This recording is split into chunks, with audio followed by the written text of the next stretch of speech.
Wait कर लेते हैं 1 मिनट, क्लास स्टार्ट करते हैं। Okay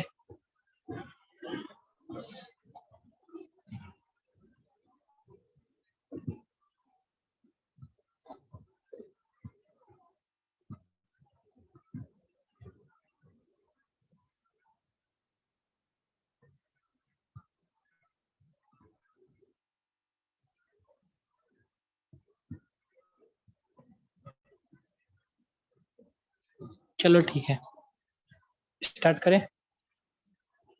yes sir. Okay okay.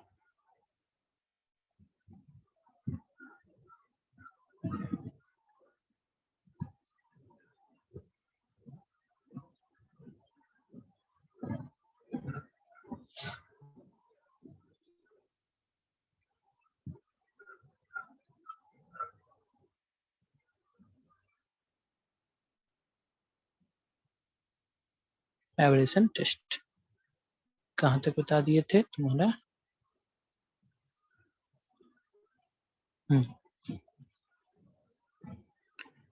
बता रहे थे कि जब हमारा ये पूरा का पूरा सिलेंड्रिकल मॉडल जो था या फिर कंटेनर जो था, ये इसमें हमारा एग्रीगेट था, एग्रीगेट सब है, अच्छी बात है,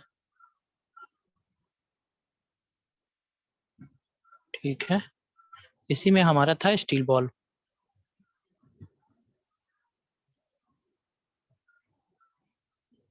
ठीक है। अब इसको हम रोटेट कर रहे थे 30 to 33 आरपीएम, ठीक है। और कितना बार रोटेट करना था हमको? 5 to 1000। ये भी डिपेंड करता था कि हमारे एग्रीगेट का ग्रेडिंग कैसा है। 5 to 100 टाइम इसको हम रोटेट करते थे। उसके बाद क्या था कि हमारे यहाँ पे एक ओपनिंग रहता है, इस ओपनिंग से हम इसको कलेक्ट कर लेते हैं। इस ओपनिंग से यहाँ से हम अपने इस एग्रीगेट को कलेक्ट कर लिए। एग्रीगेट को कलेक्ट करने के बाद यहाँ पे हमारा सीप जो रहता है वो 1.7 mm का सीप रहता है। पीछे वाले सारे के सारे टेस्ट में हमारा जो भी सीप था वो 2.36 mm का सीप था, लेकिन यहाँ पे जो हमारा सीप है वो 1.7 mm का सीप है। अब इस सीप से हम अपने एग्रीगेट का करते हैं सीविंग, जैसे पीछे पीछे सब करके आए थे। सीविंग सीविंग कर लिए। सीविंग करने के बाद हमको क्या करना है? सीविंग करने के बाद हमको इसका स्पीड, इसका हम जो भी हमारा एग्रीगेट पास कर गया उसको हम लोग W2 ले लेते थे। अब ये W2 था तो हम इसका अब निकालना हमको क्या था? Aggregate abrasion value. तो हम अपना एग्रीगेट एब्रेशन वैल्यू को निकालते हैं वैसे ही W2 बाई W1 इंटू 100 करके, W2 बाई W1 इंटू 100 करके इसका वैल्यू निकालते हैं। अगर एग्रीगेट एब्रेशन वैल्यू ज़्यादा, डेट मीन्स हमारे एग्रीगेट का हार्डनेस कम।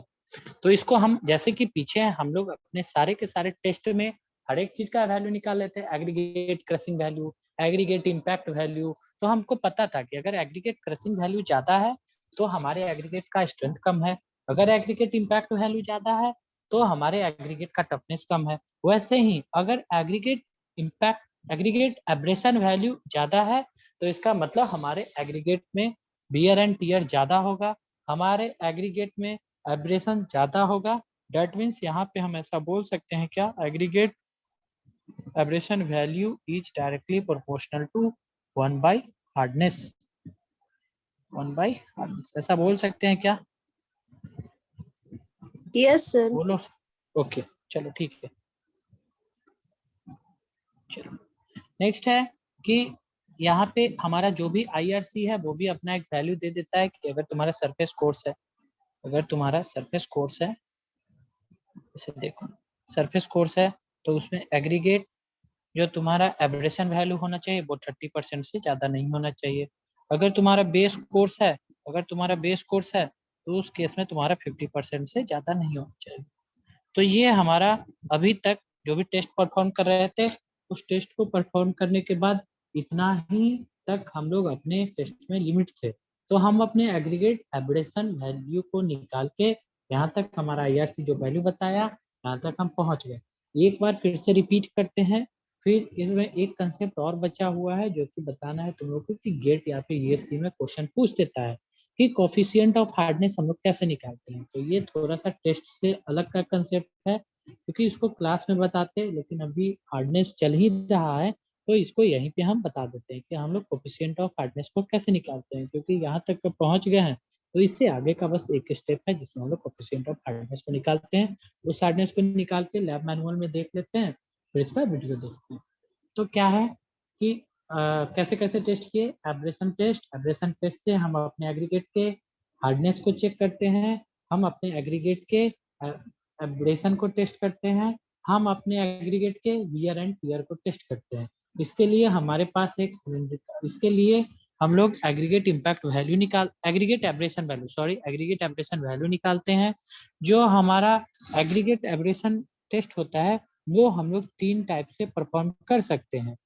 3 टाइप से परफॉर्म करते हैं। एक हमारा जो टेस्ट होता है उस टेस्ट को हम लोग बोलते हैं लॉस एंजल्स एब्रेशन टेस्ट, एक को बोलते हैं डेबल एब्रेशन टेस्ट, एक को बोलते हैं डॉडी एब्रेशन टेस्ट। तो ये बेसिकली हमारे पास 3 टाइप का टेस्ट था।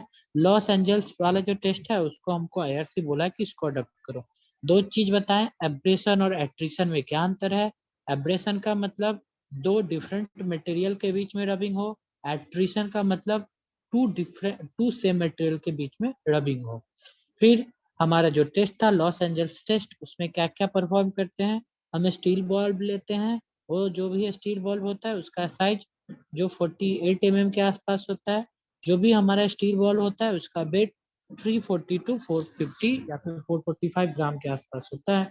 तो साइज फिक्स है, वेट फिक्स है। अब ये फिक्स नहीं है कि हमारा बॉल कितना नंबर लेंगे, 6 लेंगे, 8 लेंगे, 10 लेंगे, 12 लेंगे, कितना बॉल लेंगे। तो ये हमारे ग्रेडिंग के ऊपर डिपेंड करता है कि हमारे एग्रीगेट का ग्रेड कैसा है। अच्छा ग्रेड का होगा तो ज्यादा हम ले लेंगे। और ये हमको पता कैसे चलेगा, ये टेस्ट परफॉर्म करते करते पता चलता है कि हमारा एग्रीगेट का ग्रेड कैसा है। या फिर जिसको बहुत ज्यादा एक्सपीरियंस रहता है वो एग्रीगेट को देख के ही बता देता है कि ये एग्रीगेट इस ग्रेड का है, इसमें 8 बॉल लगेगा स्टील बॉल, या फिर 10 स्टील बॉल लगेगा, या फिर 6 स्टील बॉल लगेगा। तो ऐसे करके पता करते हैं। नेक्स्ट है तुम्हारा डायमीटर ऑफ सिलेंडर। हम लोग जो सिलेंडर है उसका डायमीटर होता है अपना। अब जो एग्रीगेट होता है वो 5 से 10 केजी का हम लोग लेते हैं। फिर जो हमारा सिलेंडर है उसको हम लोग 30 से 30 टू 33 टाइम्स उसको रोटेट कराते हैं पर मिनट। कितना बार, 500 टू 1000 टाइम इसको रोटेट कराते हैं। रोटेट कराने के बाद जो भी हमारा एग्रीगेट और स्टील बॉल, देखो पीछे हमारा ये था हमारा सिलेंडर। इस सिलेंडर में हमारा ये पूरा का पूरा, जस्ट वेट, ये था तुम्हारा सिलेंडर। इस सिलेंडर में तुम्हारा रखा हुआ है एग्रीगेट रखा हुआ है। इस एग्रीगेट में हमारा ये स्टील बॉल सब है। ये स्टील बॉल जैसे ही रोटेट करेगा इस एग्रीगेट के साथ जरूर आएगा, और ये एग्रीगेट भी स्टील बॉल के साथ जरूर घूमेगा। तो घूमते घूमते हमको ये पता चल जाता है कि हमारे एग्रीगेट पे ये जो स्टील बॉल है वो बियर एंड टियर कराता है। और ये जो बियर एंड टियर आता है, सेम चीज हमेशा बियर एंड टियर या फिर जो हमारे एग्रीगेट का हार्डनेस है जो हम लोग निकालते हैं, तो हम अपने प्रैक्टिकल जो हमारा पेमेंट पे होगा,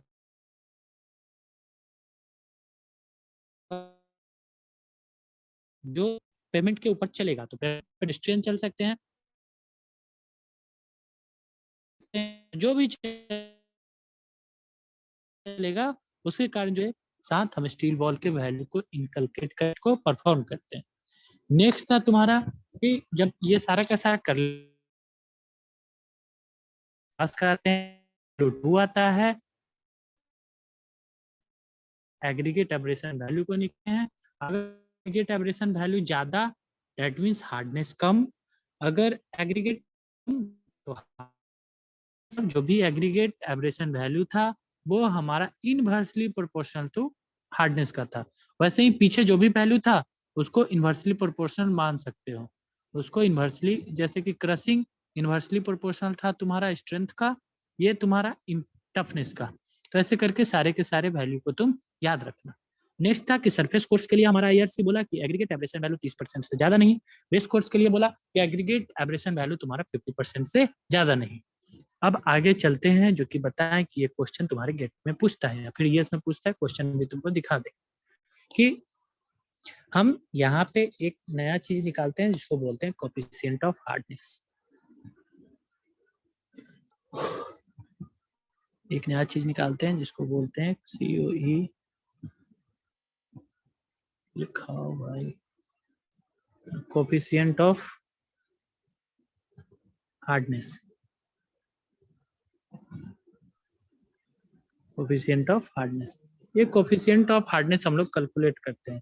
तो कोफिशिएंट ऑफ हार्डनेस का वैल्यू याद रखना कि कोफिशिएंट ऑफ हार्डनेस को हम लोग यूज करते हैं अपने एग्रीगेट के हार्डनेस को। एग्रीगेट का जो हार्डनेस है इसको बताने के लिए हम लोग कोफिशिएंट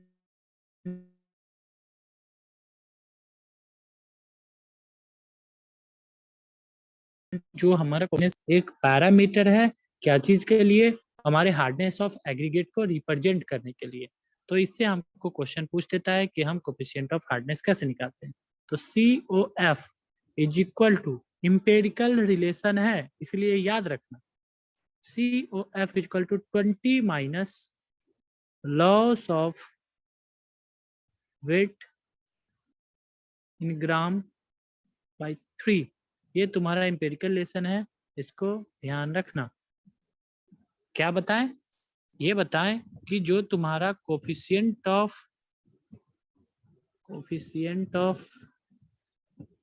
हार्डनेस है,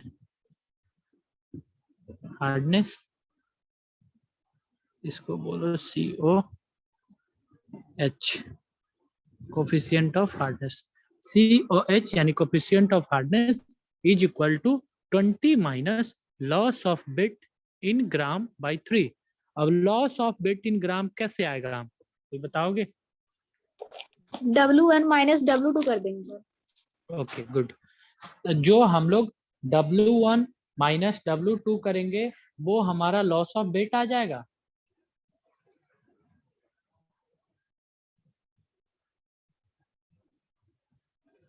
ठीक है, यस सर। चलो ठीक है। ओके तो इसको ध्यान रखना तुमसे, इससे अभी हम दिखा देंगे क्वेश्चन कैसे पूछा है और हम उसको कैसे सॉल्व करेंगे। अब चलो चलते हैं हम लोग जो इसका मैनुअल है उस पे।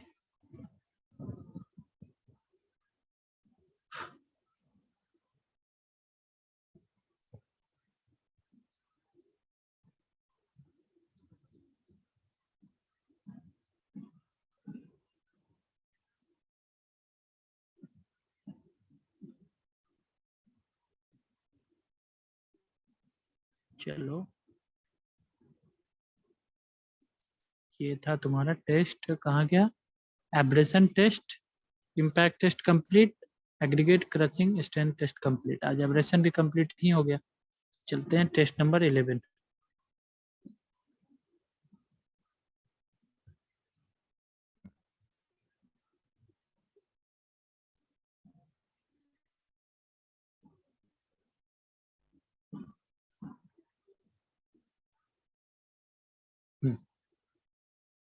ठीक है,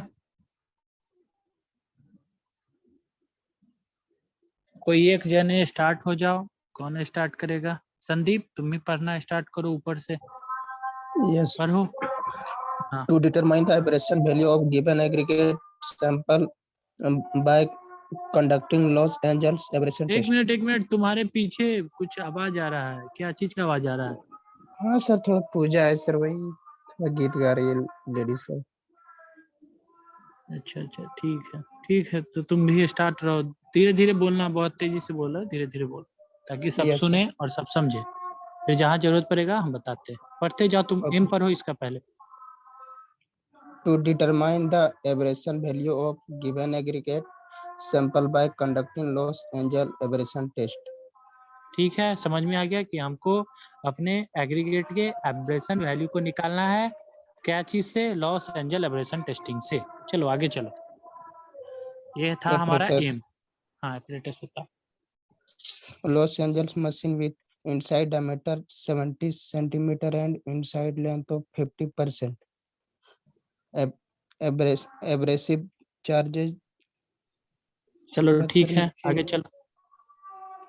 आगे चलो ISC ISC। with 1.7 mm opening, ठीक है, weighting balance of 0.1 gram accuracy.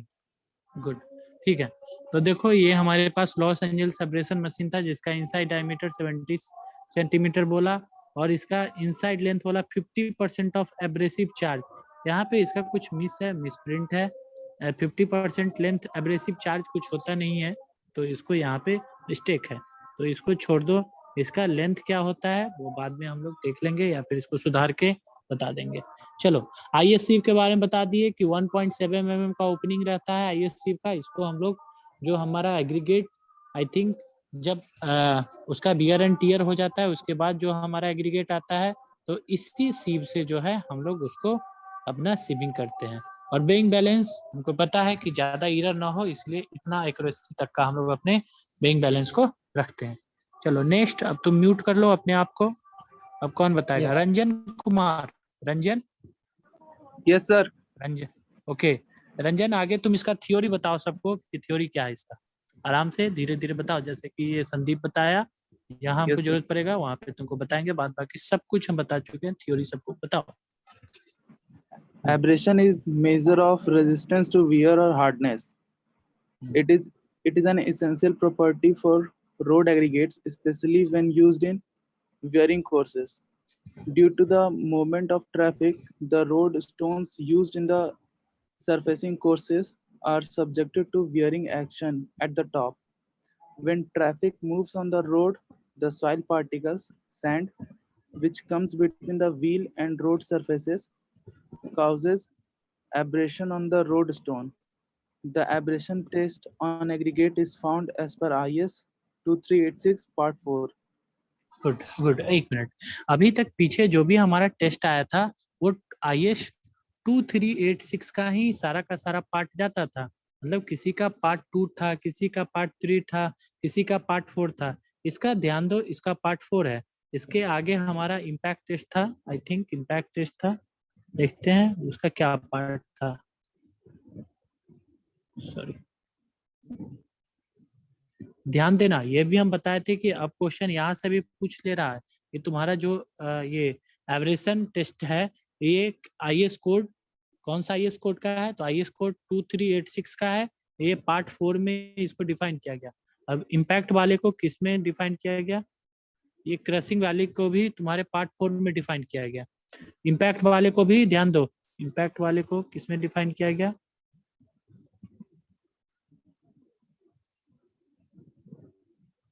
I think impact का भी पार्ट 4 ही था। तो और सारे के सारे टेस्ट में हम बताते हैं तुम लोगों को। फ्लैकीनेस चलो नहीं मिल रहा अभी, इम्पैक्ट वाला कहाँ चला गया? कोई बात नहीं, चलो आगे पढ़ो। ठीक है, यहाँ तक हो गया, आगे चलो। रंजन। Yes, sir. Abrasion ये test सबको समझ में on- आ गया? हाँ एक मिनट, सबको समझ में आ गया होगा। एब्रेशन के बारे में बोला कि ये एब्रेशन जो है ये हमारा बियर और टीयर और हार्डनेस के रूप में हम इसी को मेजर कर लेते हैं, एब्रेशन को मेजर करते हैं। हमको पता है कि हमारे रोड सरफेस पे एग्रीगेट को यूज करेंगे, एग्रीगेट को यूज करेंगे तो हमारे मूवमेंट ऑफ ट्रैफिक के कारण हमारे एग्रीगेट के ऊपर बियर टीयर होगा हमारे एग्रीगेट में।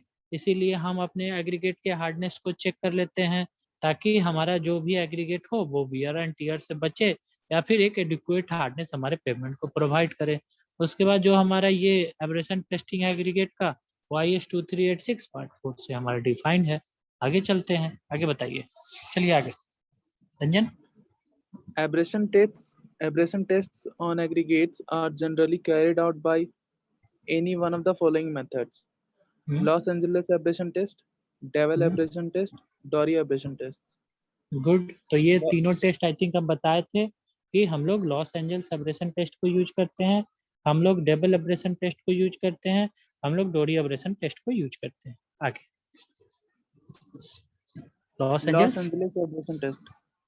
The principle of Los Angeles abrasion test is to find out the percentage wear due to the relative rubbing action between the aggregates and steel balls used as abrasive charge.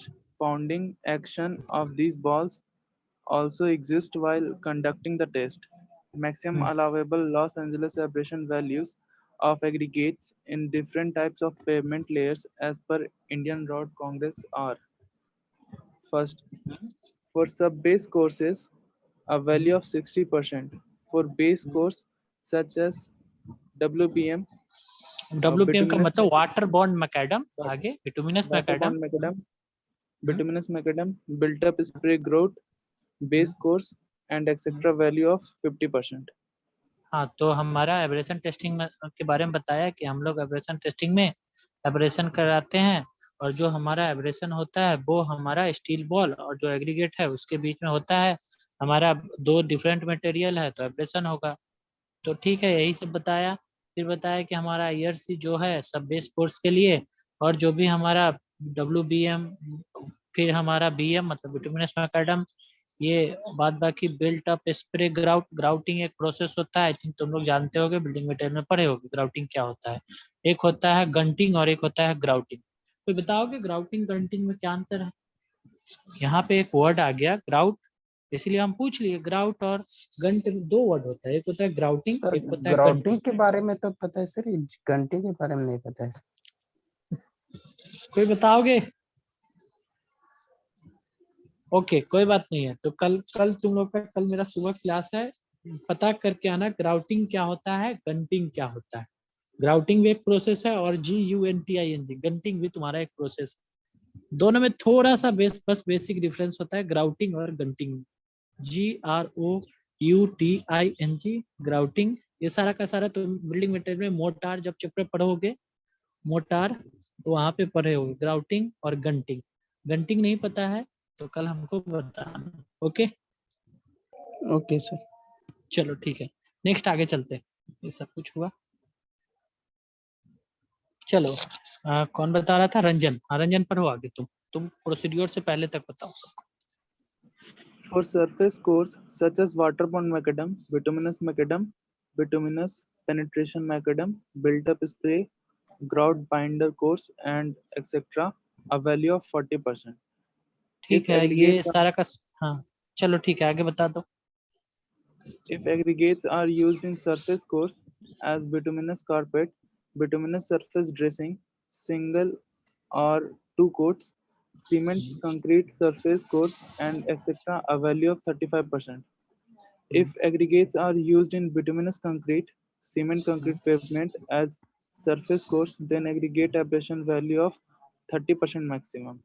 ठीक है, तो ये सारा का सारा जो अभी पीछे हम लोग देख रहे थे, ये हमको बता रहा था कि हमारा जो IRC है वो हमको लॉस एंजल्स एब्रेशन टेस्टिंग के बाद जो हमारा एग्रीगेट एब्रेशन वैल्यू आएगा वो किस किस सरफेस में, किस किस टाइप में, किस किस एग्रीगेट के लिए क्या क्या लेना है, ये हमारा एक कोडल प्रोविजन है। मतलब IRC हमको बताया, इस वैल्यू को ध्यान रखना। बेसिकली जो हम वैल्यू बता दिए कि सरफेस कोर्स के लिए हमारा एग्रीगेट एब्रेशन वैल्यू 30% से ज़्यादा नहीं होना चाहिए, बेस कोर्स के लिए 50% से ज़्यादा नहीं होना चाहिए, फिर वाटर बॉन्ड मैकेडम के लिए हमारा 40% से ज़्यादा नहीं होना चाहिए। उसी के बारे में घुमा फिरा के ये 4-5 स्टेप में बताया है। ठीक है, नेक्स्ट आई थिंक अब म्यूट कर लो तुम। नीचे श्वेता करकेटा, श्वेता तुम प्रोसीड्योर इसका बताओ। Yes, sir. Okay Clean and dry aggregate sample conforming to one of the grading A to G is used for the test. Refer table number 1. Aggregate weighing 5 kg of grading A, B, C or D and 10 kg for grading E, F or G may be taken as test specimen and placed in the cylinder. अच्छा एक minute, अब stop हो जाओ। यहाँ पे जो तुमको बता रहा है कि हम अपने एग्रीगेट को ड्राई करके क्लीन करके जो भी करना है वो करेंगे, और ग्रेडिंग कर लेते हैं अपने एग्रीगेट का A to G। वो आगे बताया कि एक टेबल है उसमें देखने के लिए। तो जो हमारा लो ग्रेड का रहता है वो ABCD टाइप का रहता है। तो अगर लो ग्रेड का रहेगा तो हम उसमें अपने एग्रीगेट के वेट को कम ले लेंगे। जैसे कि बोला ABCD वाला जो है वो हम 5 kg का ले लेंगे, और अगर अच्छा ग्रेड का है EFG टाइप का है तो हम उसको अपना 10 kg तक जा सकते हैं। और इन सारे के सारे एग्रीगेट को लेके हमको पता है कि हमको अपने सिलेंडर में प्लेस करना है। तो ठीक है, हम अपने टेस्ट स्पेसिमेन जो हमारा Los Angeles abrasion testing machine है उसके सिलेंडर में हम अपना 5 kg या फिर 10 kg जैसा इसका ग्रेड होगा उसके अनुसार से हम उसको फिट करेंगे। चलो आगे। The abrasive charge is also chosen in accordance with table number 1 and placed in the cylinder of the machine, and cover is fixed to make dust tight. The ठीक है, machine is rotated at a speed of 30 to 33 revolution per minute. The ठीक है, machine is rotated for 500 revolution for grading A, B, C, and D. For grading E, F, G, it ठीक है, shall be rotated for 1000 revolution. ठीक है, After the desired number of revolutions, the machine is stopped and material is discharged from the machine, taking care to take out entire stone dust. Using a ठीक है, sieve of size larger than 1.70 mm, IS sieve, the material is the first separated into two parts and the finer portion is taken out and severed further on a 1.7 mm IS sieve. Let the ठीक है। original weight of aggregate be W2 या फिर कुछ W1 wait दिया है, W2 gram. W1 gm hmm, W1 gram weight of aggregate retained on 1.7 mm IS sieve after the test be W2 gram. W2। ठीक है, तो इसका मतलब यही था कि जो प्रोसीड्योर अभी पीछे तक बताए थे वही था। इसमें चार्ज वार्ज दिया है, तो चार्ज मतलब जो एब्रेशन के कारण हमारा जो भी ये स्टील बॉल है और एग्रीगेट है इस पे हमारा एब्रेसिव चार्ज आ जाता है। तो चार्ज बस एक प्रकार का चार्ज है, और पता ही है कि दो डिफरेंट मटेरियल एक दूसरे से रब कर रहा है, स्टील बॉल और एग्रीगेट रब कर रहा है, तो एब्रेसिव चार्ज इसलिए बार बार वो बोल रहा है। तो एब्रेसिव चार्ज का मतलब यही हो गया कि हमारा एब्रेशन हो रहा है या फिर हमारे एग्रीगेट में बियर एंड टीयर हो रहा है। बाद बाकी जो इसमें बोला है 30 to 33 रिवॉल्यूशन पर मिनट हम लोग देंगे अपने मशीन को, वो बता चुके हैं। जो फिर ये आगे बोला आई थिंक कि इसमें 500 रिवॉल्यूशन देंगे जो कम ग्रेडिंग वाला होगा, डेट मीन्स ABCD जो भी बताया ऊपर उसको दे देंगे। 1000 रिवॉल्यूशन उसको देंगे जो अच्छा ग्रेडिंग का है। फिर उसके बाद अपने मशीन को रोक देंगे और उसके बाद इसको क्या करेंगे कि जितना भी हमारा पूरा का पूरा मटेरियल है जो बियर एंड टीयर हो गया उसको पूरा का पूरा निकाल लेंगे। निकालने के बाद हम 1.7 mm, ये बोला कुछ कि ग्रेटर देन 1.7 mm के सीप से होना चाहिए। ग्रेटर देन अगर होगा 1.7 mm के सीप से तो खुद सोचो जिस चीज का साइज 1.7 mm से बड़ा होगा 1.7 mm से ऊपर वाला एग्रीगेट उसमें अपने आप रिटेन हो जाएगा, बाद बाकी तुम्हारा वहां पे जो है तो नीचे हमारे पैन में कलेक्ट हो जाएगा। तो बस उसको घुमा के दूसरे लाइन में लिख दिया कि फिर हम क्या करेंगे कि 1.7 mm के सीप से उसको हम लोग अपना सीप कर लेंगे, फिर जो हमारे पास रिटेन हो जाएगा उसको हम लोग लेंगे। फिर बोला कि शायद कि हमारा जो ओरिजिनल वेट है एग्रीगेट का उसको हम लोग W1 ले लेंगे। उसके बाद जो भी हमारा ये पूरा का पूरा जो वियर एंड टीयर होने के बाद या फिर जो एब्रेशन टेस्टिंग के बाद हमारा जो एग्रीगेट आया उसका वेट हम लोग W2 ले लेंगे। अब ऑब्जर्वेशन एंड कैलकुलेशन क्या किया उसको आगे देखो। यही था तुम्हारा टेबल नंबर 1 ABCDEFG। हमारा जो भी weight 3 gram of each test sample in the size range passing retain जो भी था abrasion charges 50 100 plus 25 I think ये क्या किया है 5000 प्लस 25 ये तुम्हारे आई थिंक उनको नहीं लगता है किसी काम का हमारा है ये वेट ऑफ एब्रेसिव चार्जेज। ठीक है, नेक्स्ट है तुम्हारा हम लोग इसी में बता ही चुके हैं कि पीछे जो भी हम लोग टेस्ट परफॉर्म किए हैं वो हम लोग उसका 2-3 ट्रायल लेते हैं। 2-3 ट्रायल लेने का मतलब ये है कि हम अपने सैंपल साइज को बढ़ा लेते हैं ताकि हमारा ईरर कम से कम आए। एक ट्रायल लिए, 2 ट्रायल लिए, उसका ट्रायल लेने के बाद अपना एवरेज वैल्यू को निकाल के अपना पूरा का पूरा जो हमारा एग्रीगेट एब्रेशन वैल्यू आया उसको हम लोग रिपोर्ट कर देते हैं। तो ये पूरा का पूरा हमारा एग्रीगेट एब्रेशन वैल्यू टेस्ट था, ये पूरा कंप्लीट हो गया। ठीक है, यस सर। चलो अब तुम ही बता दो। यस कर दी, कंप्लीट हो गया, तुम ही पूरा का पूरा टेस्ट अब एक बार तुम बताओ। अब तो आज समझ गए तुम। बताओ दीपा तुम शुरू से। सर, बता रहे हैं। हमको समझ में नहीं आता है कि तुम लोग को इतना अच्छा से पूरा का पूरा सर एकदम नोट आराम से नहीं किए थे प्रोसीड्यूर सर, तो याद नोट था नहीं मगर किए, नोट नहीं किए थे। नोट नहीं किए थे तो खुद देखो, हम बार बार तुम लोग को बताते हैं कि सपना देखो बड़ा। अब हाँ, ये बात सही है कि वो पूरा होना ना होना हमारे ऊपर डिपेंड करता है, हमारे मेहनत के ऊपर डिपेंड करता है। अब सब कुछ को अगर नोट करते चलोगे तो पूरा का पूरा बवंडर हो जाएगा। तो एक बार में इतना आराम से बता दिए, सब कुछ बता दिए, एक बार में दिमाग में फीड होने में क्या जाता है। अब एक बार राधे मूवी देख लेते हो या फिर बहुत कुछ ऐसा है जो कि एक बार देख लेते हो तो साल भर, 2 साल, 3 साल, 4 साल याद रहता है। तो ये सब चीज क्यों नहीं याद रहता? इसको उतना पैसेंस से या फिर क्या बोलते हैं उसको, इतना कंसंट्रेशन से नहीं पढ़ते होगे, यही बात होता होगा। नोट करने का क्या जरूरत है? अब सब कुछ नोट करोगे तो नोटे करते रह जाओगे। नोट करने का क्या जरूरत है? एक बार में समझना है, इसमें क्या हम बताते चलोगे? आराम से तो बताएं, दो दो तुम्हारा लेक्चर ले लिए। बताओ तुम अब। सर सबसे पहले ये hardness abrasion test of aggregate, aggregate का हार्डनेस टेस्ट करने के लिए करते हैं। इसमें एग्रीगेट एक स्टैंडर्ड ग्रेड का एग्रीगेट सेलेक्ट करते हैं, उसको क्लीन करके ड्राई कर लेते हैं। उसके बाद स्टील बॉल होता है जिसका साइज होता है 48 mm और वेट होता है 340 to 440 gram. Number of steels ball select करते हैं according to grade of aggregate. देखो एक चीज, यहाँ पे तुमको स्टील बॉल के बारे में नहीं बताया पूरे के पूरे एक्सपेरिमेंट में। ना स्टील बॉल के साइज के बारे में बताया, ना वेट के बारे में बताया, ना उसके क्या बोलते हैं उसके नंबर ऑफ स्टील बॉल के बारे में बताया। लेकिन तुमको स्टील बॉल का क्या स्पेसिफिकेशन था, ये सारा का सारा चीज में हमको बता दिए, जो कि अभी दीपा उसको रिपीट भी करती। चलो आगे चलो दीपा।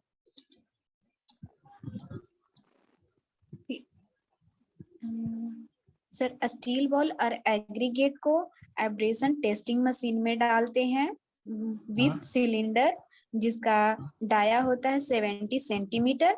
एग्रीगेट जो हम लोग सिलेक्ट करेंगे 5 to 10 kg लेंगे according to grade of aggregate. Low grade 5 kg तक ले सकते हैं, हाई ग्रेड का एग्रीगेट 10 kg तक ले सकते हैं।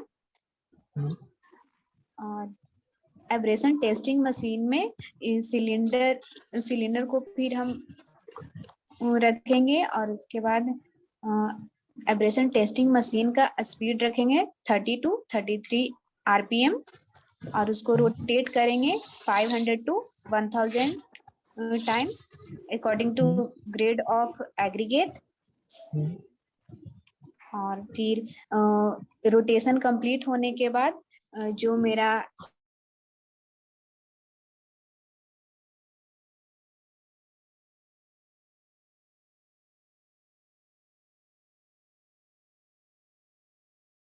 में एग्रीगेट का वेट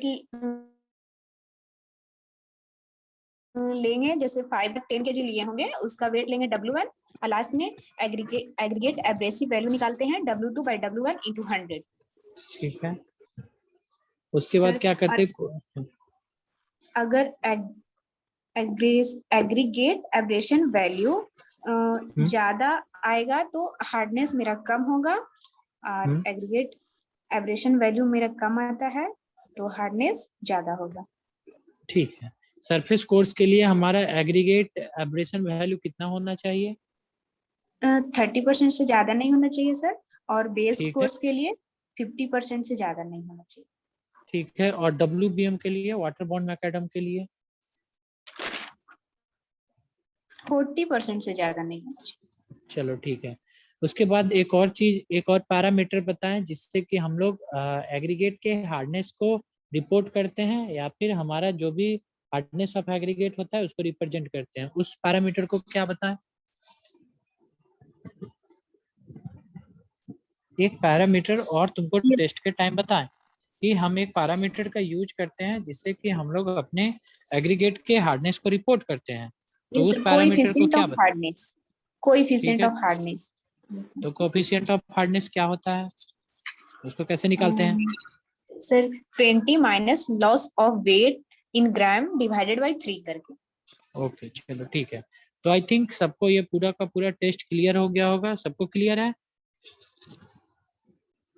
यस नीचे सर। रौनक, रौनक Yes, sir. तुमको यस सर। ठीक है? Okay Yes. ओके चलो ठीक है। अब नेक्स्ट में देखते हैं, इसका वीडियो देख लेते हैं और जो भी इसका क्वेश्चन है, गेट का क्वेश्चन, यूएससी का क्वेश्चन, उसको हम लोग देखते हैं कि क्या हम बना पाते हैं क्या इससे। तो चलो ठीक है, देखते हैं क्वेश्चन, क्योंकि आई थिंक 2-3 मिनट में ये तुम्हारा सेशन पूरा एंड हो जाएगा।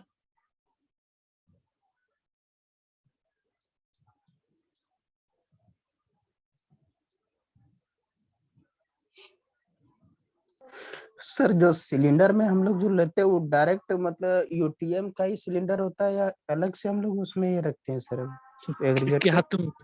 तुम क्या बोल रहे हो, फिर से बोलो तो। सर जैसे हम लोग एग्रीगेट को जैसे ड्राई करके उसके बाद सेलेक्ट अच्छा एग्रीगेट वाला सेलेक्ट करके उसके बाद डायरेक्ट हम लोग यूटीएम का सिलेंडर होता है उसमें डायरेक्ट एग्रीगेट को रख देते हैं सर, और ये स्टील बॉल ये सब उसी में लाते हैं। हाँ हाँ, डायरेक्ट हम लोग यूटीएम का सिलेंडर, क्या तुम बोलो, ये हमको पता नहीं चला। जो हमारे पास जो Los Angeles abrasion testing machine है, वो मशीन एक प्रकार का हमारा सिलेंडर ही है। बताया ही ना कि ये हमारा एक प्रकार का भी। अच्छा टेस्ट देखोगे ना तुम, टेस्ट यस देखोगे सर। जब तक, तो ये हमारा एक प्रकार का सिलेंडर ही होता है। इस सिलेंडर में अब यहाँ पे क्या होता है कि हम ये जो सिलेंडर रहता है, इसी सिलेंडर के अंदर बहुत जगह तुम अपने एग्रीगेट को रखोगे।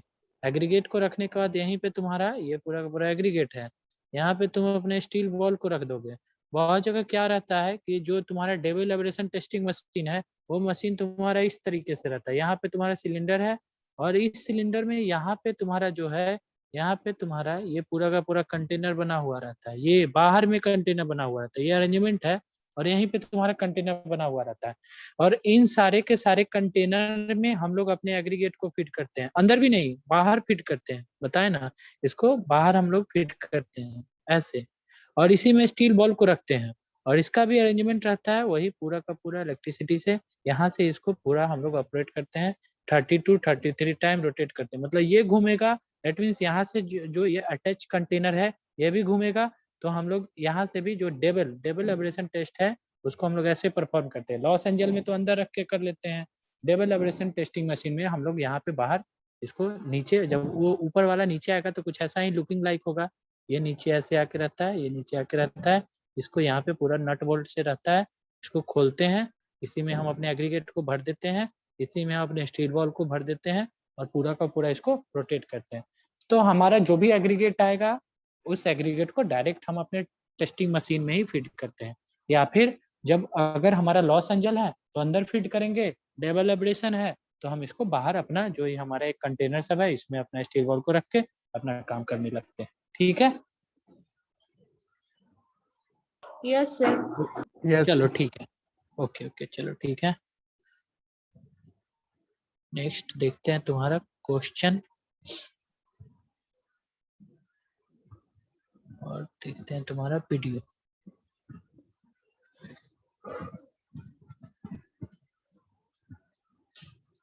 पिछले क्लास में तुम लोग क्वेश्चन किए थे इसका?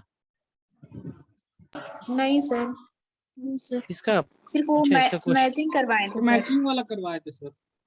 अच्छा, मैचिंग वाला ही क्वेश्चन इससे पूछता ही है, तो आगे क्या करवाए बताओ। मैचिंग वाला ही क्वेश्चन तुम्हारा इससे पूछा है। अच्छा रुको, उसमें होगा सिस्टम में, वहीं से अभी दिखाते हैं तुमको। फिर से ज्वाइन करो तुम लोग, फिर दिखाते हैं। Okay, I think cut yes जाएगा सर। 1 मिनट में, फिर तुमको लैपटॉप से दिखाते हैं क्वेश्चन।